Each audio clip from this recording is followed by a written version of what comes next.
खरं काय घडलं लोकांसमोर आलं पाहिजे। जो कोणी जबाबदार असेल त्याचा पाठराखण आम्ही काही करणार नाही। फक्त चाकणकर ताईंना मला एकच विचारायचंय की जेव्हा ज्ञानेश्वरी मुंडे न्याय मागण्यासाठी वनवन फिरत होते, एसपी ऑफिसच्या गेटवर फक्त एसपीला भेटता येत नाही, न्याय मिळत नाही म्हणून जेव्हा विष प्राशन करते, नाहीतर आत्मदहन करण्याचा प्रयत्न त्या ठिकाणी ती करते, त्याच्याच बरोबर इतरही काही महत्वाचे महिलांचे मुद्दे जेव्हा त्या जसं हगवणे प्रकरण, तेव्हा तुम्ही भूमिका तिथं घेत नाही, वेगळी भूमिका तिथं घेत असता, तुम्ही तिथं रागवता।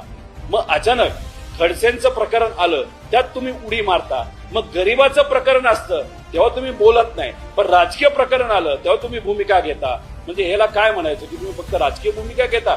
जर कोणी जबाबदार असेल कारवाई करा, तुमच्याकडे सर्व आहे, पण मला विनंती एवढीच करायची की तुम्ही ज्या पदावर आहात ते पद काय राजकीय पद नाही, ते सामाजिक महिलांच्या सुरक्षतेचं पद आहे।